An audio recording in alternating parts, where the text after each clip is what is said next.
That was a pretty powerful video. Developing a fear mantra.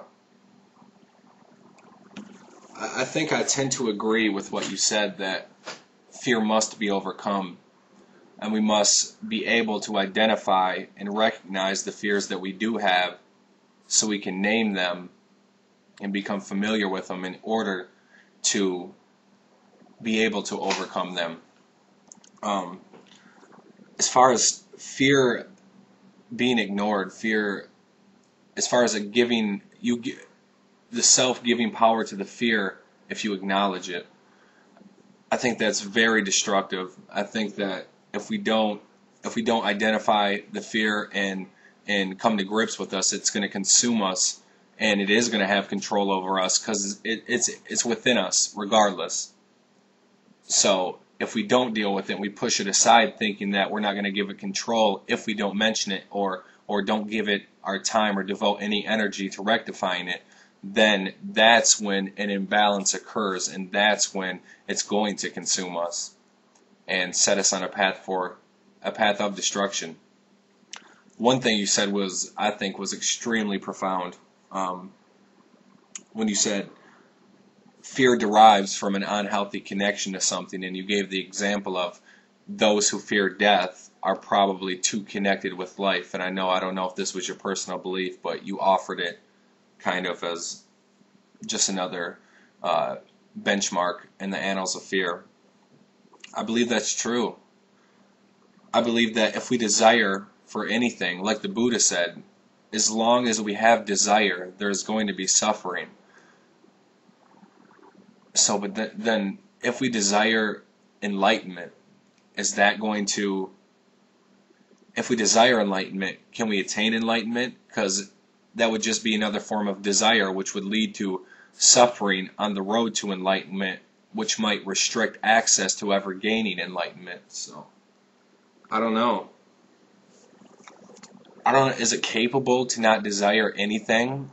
I mean, whether it be basic essentials such as food, water, companionship, love. I don't know. And is that healthy not to have any desire? Because I think we all suffer from the fear of rejection and the fear, and once we've experienced rejection, we might retreat into isolation in order to evade ever feeling that rejection again, and fearing that it will come up again and again in our lives, and it will become a prevalent theme. I think that we retreat from things that have been decided by fear. So yeah, I think desiring for any unhealthy connection will arise a fear for the counterpart, life and death. My personal belief is that we have to face our fear in order to overcome it. I don't think there's any other way. I don't think we should dwell on our past, but it also must serve as a catalyst for overcoming, and we can extract lessons from everything that we endure through life. And I say endure. If we don't face our fears, I don't think there will be endurance. One of the most powerful things that we can draw from life is endurance where uncertainty lies. And if we can endure and persevere and extract timeless testaments from our experience, this empowers the individual and truly facilitates the idea that anything is possible. But if we have fears restricting ourselves access to any aspect of life, then it's going to overpower us, and we're not going to become empowered by dealing with our fears, but rather be consumed by the fears that we haven't dealt with, which will take on a life of its own and really blossom into something that is totally uncontrollable and out of our hands after a certain point. I don't know if that's true. I don't know if something ever can't be conquered, but probably the earlier that we deal with this fear, the better we will be as far as actually being able to be in a place to overcome it. my fear mantra, the lesson that I can gain from life is, or from my past fears, is that everything changes.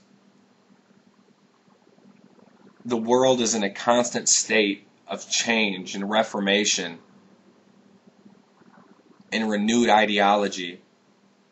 And in a spiritual sense, we're always becoming, our manifestation is always being propelled towards a higher manifestation.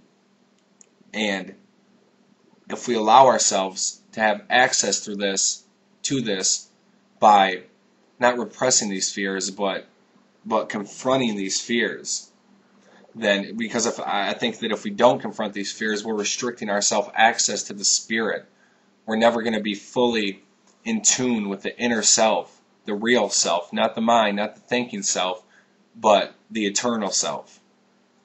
Humanity is just a reflection of the one true incarnate, and it's not the physical incarnate. The physical incarnate, why is the physical incarnate here? Well, of course, that's a question that we all strive for, and so many mythologies are based on this single fundamental question: why are we here? I just believe that we inhabit so many incarnates throughout time, and this is just another. And I mean, if we look at the spectrum of possibilities from the instant that the scientific method describes our inception, but even farther back than that, before the generation of the universe, think about what incarnate we held before then. If all is a manifestation of a single event, at least the physical self, before that and after this, once this universe is no more, will the spirit be? I think I've got distracted. The fear mantra: overcome. Don't allow yourself to be consumed, and don't allow unnecessary factors to filter into your existence to restrict your self access.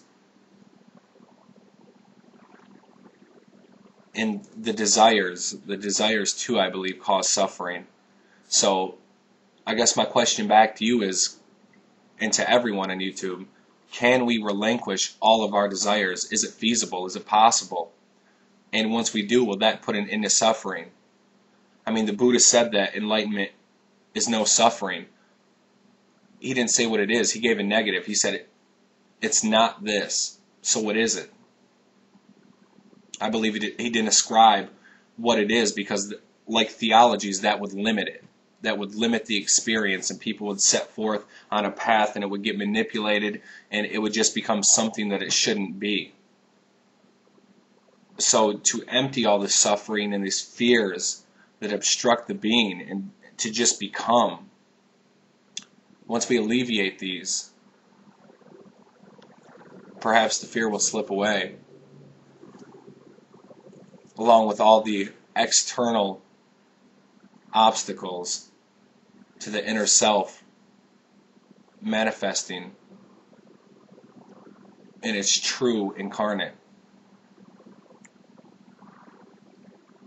I guess my fear mantra is open-ended. It's live and learn.